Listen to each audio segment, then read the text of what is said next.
it seems that it was constructed not so much in an attempt to rescue Jesus as it is to rescue Islam.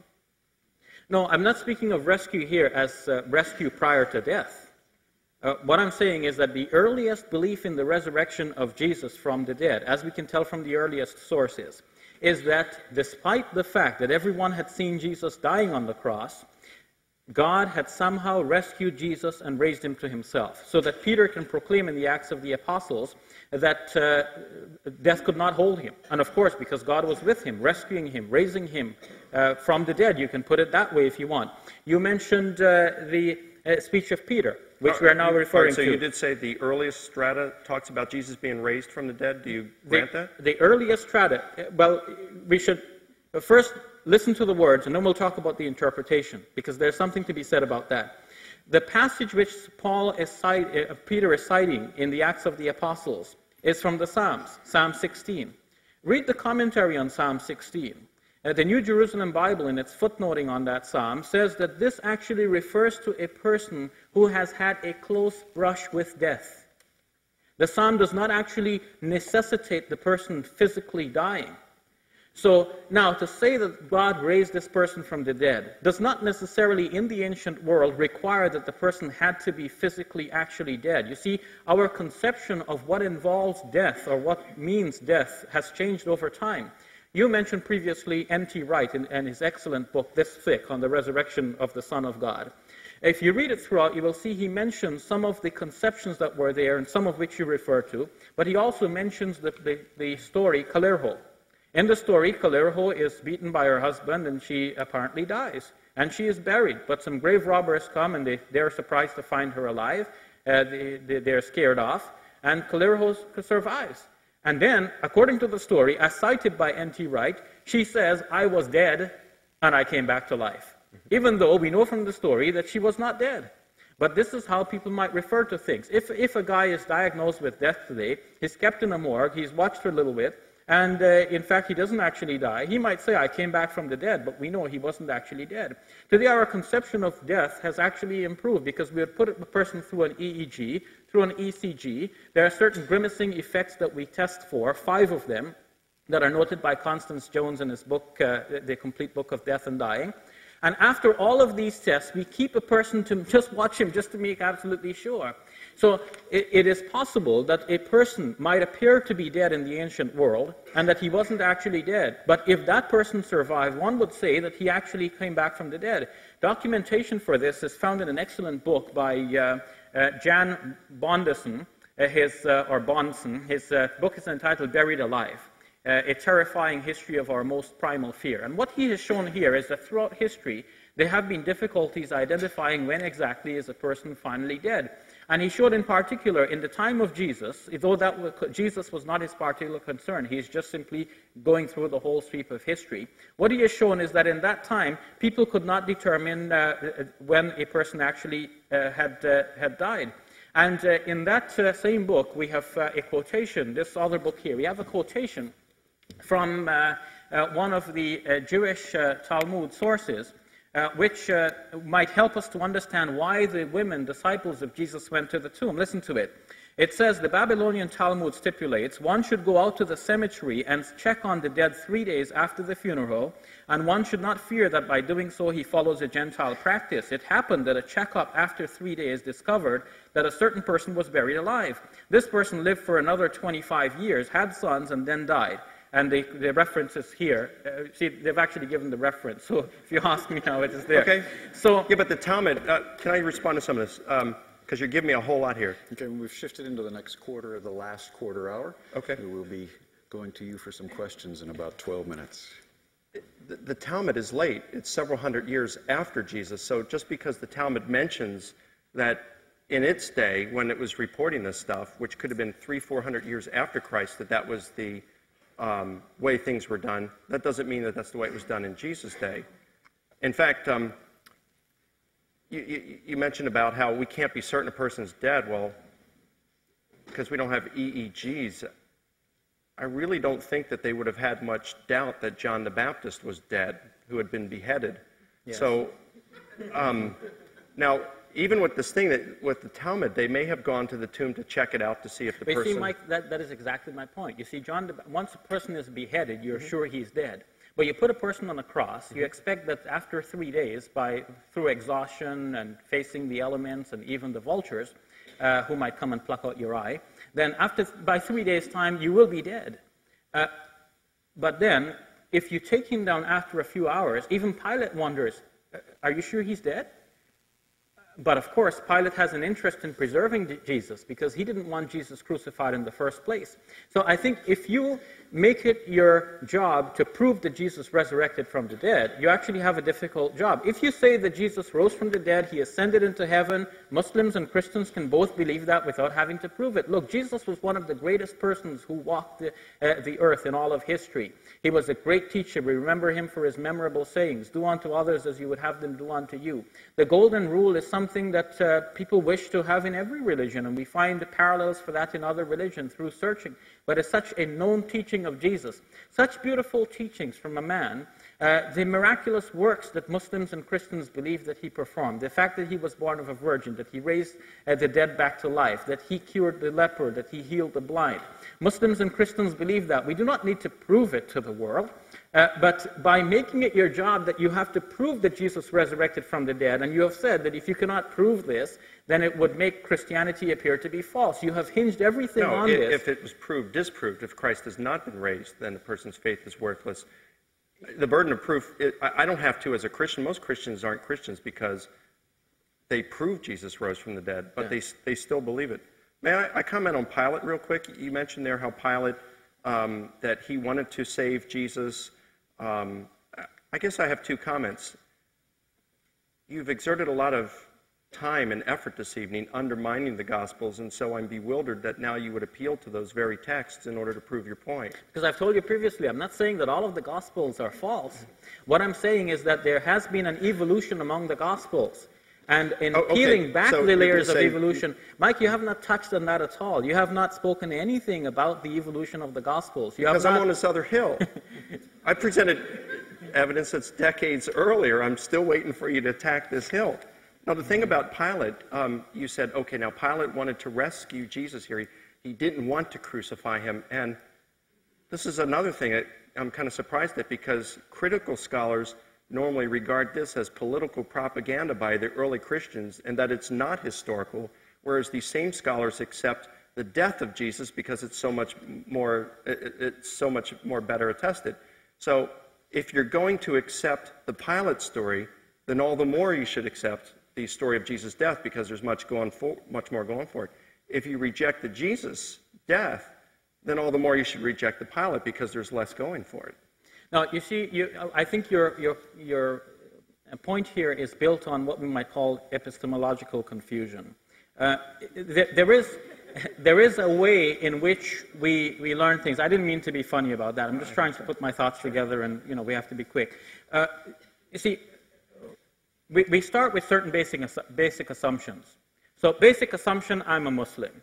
Therefore, I believe that the Quran is the Word of God. Therefore, I believe the Quran's depiction that God raised Jesus to himself and that his enemies did not kill him.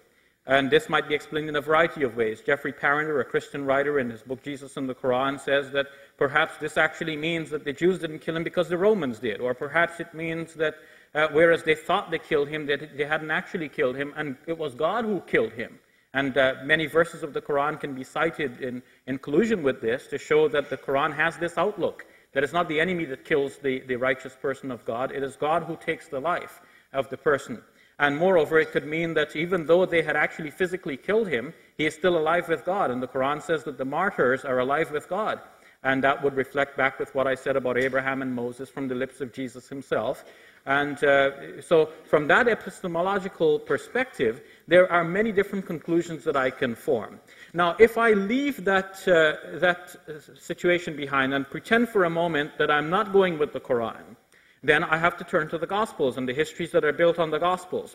Now, if I take the position of the historians, as you were suggesting I would do, and deny that Pilate was reticent, and if I perceive of Pilate as a very brutal individual who wanted Jesus dead, then I would conclude with other historians, with Michael Grant, for example, in his book An Historian's View of the Gospels, and other such historians, that Jesus actually died on the cross, and that he did not physically, bodily resurrect from the dead, that his disciples had an extraordinary vision of him, because his disciples wanted so badly to believe that Jesus was alive with God, and so they wanted to believe it so badly that they saw him. And that would this apply would to not Paul too? Say again? Paul and James, they didn't want to see him alive. And what about the empty tomb? Empty tomb is, I think, does away with the vision theory. No, but well, here, Paul's vision, as you're saying, as an enemy of Jesus. There's something to say about Paul's vision, because Paul himself, in his first letter to the Corinthians, he said that that the devil might appear as a bright, shining light, so that many might be deceived. So Paul's testimony that he saw this light cannot be a full and final convincing argument of a physical nature that Jesus physically, bodily rose from the dead. Second, you mentioned James. Now, what has been found in the evolution of the Gospels over time is that, starting with Mark, the family of Jesus have been given a bad rap. It's not like in the Mel Gibson movie where Mary is everywhere there with Jesus by his side and kissing his feet and getting the blood on her lips. In the Gospels, in the Synoptic Gospels, starting with Mark, the family of Jesus looked bad, and so too his disciples. And so, of course, his brothers don't believe in him. His mother doesn't even seem to understand him in Mark's Gospel. So Jesus denounces her earlier on. And so that is there for a reason, because later Christianity would follow the line of Paul, and because there was tension between Paul and the original disciples of Jesus and the family of Jesus, so Paul was celebrated, and the family and disciples of Jesus were denigrated. So James comes off as a disbeliever, and later on he is the head of the church. Now you have said that is because he has seen a vision of Jesus, but that's not necessarily so. If we go on that strictly historically, historians would say that the fact that James was the head of the church known in Jerusalem, that is a proof that in fact he was not a disbeliever in Jesus, and that in fact the Gospels have given him a bad rap that he did not deserve. Okay, so now, turn it around, you do not have still a proof. Let's bring this to a close. We're a little off proportion in terms of who's saying what or how much is going on here. It's difficult to follow, I know. It is. And again, we want to keep the proportion even. Let's have you ask a final question of Mike, and let Mike respond to that before we go to questions from the audience. Yes. Mike, I have shown in my discussion about the evolution of the Gospels how in the Gospel according to Luke, Jesus appears to the 11 disciples on Easter Day. Whereas in the Gospel according to John, Thomas was absent. Now, I've said that John has deliberately worded it this way so that he can create a new event for the further appearance of Jesus. So John is expanding the story, giving us more proof, more physical hard evidence to deal with. How do you deal with this contradiction of facts here, and the fact that we can see that John is doing this? How do you reconcile these different appearance narratives? I guess first I'd say I'm still on this other hill, and that's the Gospels you're referring to. But I don't think John is so much is expanding as we have Luke contracting. In Luke's Gospel, it seems like everything happens on Easter. He appears to the Emmaus disciples, then he comes back. The Emmaus disciples come back and they say, hey, the Lord appeared to us. And the disciples say, yeah, he is risen. And he appeared to Peter. And then Jesus appears in their midst, and then he comes out and commissions them as well. So it seems like everything happens in Jerusalem on Easter in Luke. But in Luke's sequel, Acts, you go to chapter 13, verse 31, and he says that Jesus, after having been raised, he met them in Galilee and accompanied them back in Jerusalem. So he kind of expands a little bit there and tells this. I don't think you have the citation correct. I'm sorry. No, it's 1331. Yeah, the reference is correct, but what you're citing is not in there. You see, what Peter is saying is that Jesus did not appear to to everyone, but only to those who had accompanied him from Jerusalem, from Galilee, rather. Right, so right, but that's the disciples there. Yeah, but you see, you're putting it differently. You're saying that Jesus appeared to them in Galilee and then accompanied them all the way back to Jerusalem. Whereas, what Peter is saying there is that Jesus did not appear to everyone, but he appeared only to those disciples who had accompanied him in the first instance all the way from Galilee to Jerusalem. All right, here's what it said.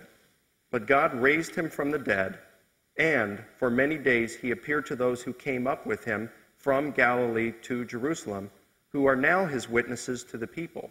So my point is this. Luke says it's from Galilee to Jerusalem. So he's talking about these different appearances, whereas Luke in his gospel contracts them into one day and one appearance, well, a couple of different appearances, Emmaus disciples to Peter, to all of the disciples at that point.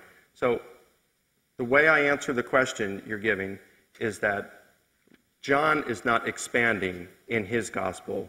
Luke is contracting in his gospel as evidence from what we have. Can you read us the same verse from the NIV? Sure. Mm-hmm. Mm-hmm. Actually, I was looking at it in Greek.